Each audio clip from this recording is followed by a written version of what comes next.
E aí, já parou para pensar que existe uma espécie de manual de instruções para todas as outras leis no Brasil? Pois é uma peça-chave do nosso sistema jurídico que, olha, a maioria das pessoas nem sabe que existe.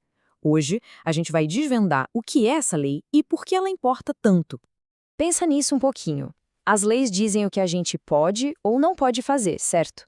Mas o que garante que as próprias leis sejam criadas, aplicadas e até que elas deixem de valer de um jeito justo e previsível?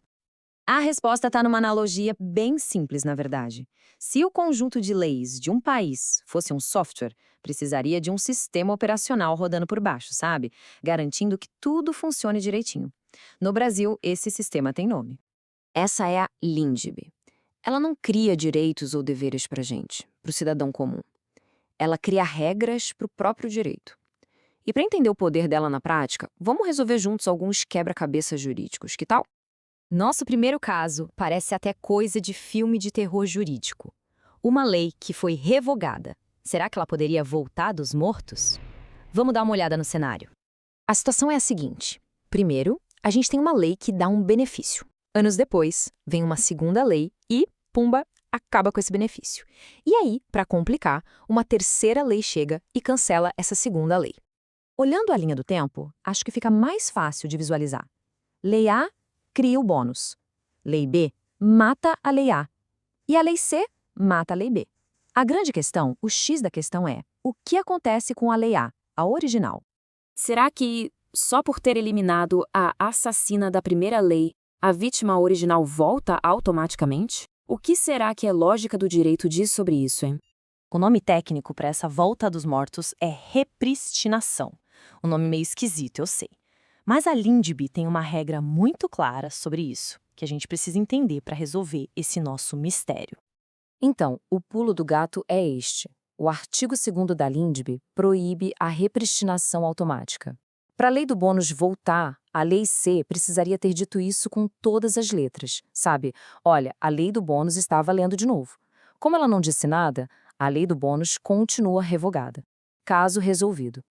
Ok, mistério da lei zumbi resolvido. Nosso próximo desafio agora parece até ficção científica. Será que uma lei nova pode viajar para o passado e mudar as regras de um contrato que já estava assinado? Olha, esse é um problema super prático. Alguém assina um contrato com um conjunto de regras. No ano seguinte, o governo muda essas regras. O contrato antigo precisa se adaptar à nova lei ou ele está, de alguma forma, protegido? É aí que a LINDB entra de novo no seu artigo 6º e cria um verdadeiro escudo de proteção. Ela diz que a lei nova vale para o futuro, sim, mas ela não pode retroagir para atingir esses 3 pilares da segurança jurídica. Para o nosso caso aqui, o conceito mais importante é o de ato jurídico perfeito. Um contrato assinado, válido, sob as regras de 2017, é considerado perfeito. Ele foi consumado de acordo com a lei daquela época. E aí a solução fica clara. A Lei dos Distratos de 2018 só se aplica a contratos assinados a partir da sua vigência. O contrato de 2017 continua regido pelas leis antigas. É a segurança de que as regras do jogo não vão mudar no meio da partida. Essencial, né? Bom, já vimos o que acontece quando as leis se trombam no tempo. Mas e quando não tem lei nenhuma para um caso específico? O que um juiz faz quando se depara com um completo vácuo legal? A resposta é um sonoro não. Um juiz não pode simplesmente dizer, não tem lei, então não vou decidir. Isso é proibido. Ele é obrigado a encontrar uma solução. Mas como, se não existe uma lei específica para consultar? A LINDB dá para o juiz uma verdadeira caixa de ferramentas, com uma ordem bem clara de uso. Primeiro, a analogia. Ele busca um caso parecido que já tem a solução. Se não funcionar, ele olha para os costumes, as práticas que a sociedade já aceita como corretas. E só como último recurso, ele se baseia nos grandes princípios do direito, como a boa-fé e a dignidade humana. E o nosso último quebra-cabeça é super relevante e afeta diretamente a gestão pública. Ele trata daquele medo que pode paralisar a administração, a responsabilidade pessoal de quem toma as decisões. Pensa no impacto disso. Se qualquer erro, por menor que seja, pudesse levar um servidor a pagar do próprio bolso, quem teria coragem de inovar ou tomar decisões complexas? A administração pública poderia simplesmente parar por medo de errar.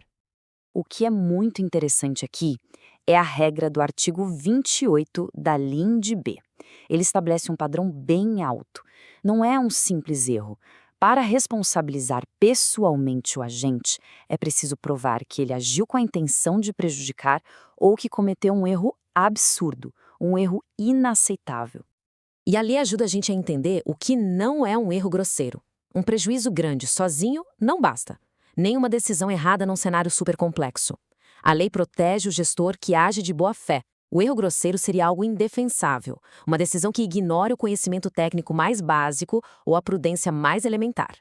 Ao final desses quebra-cabeças, uma ideia central vai surgindo, né? A LINDB não é só um conjunto de regras técnicas para advogados.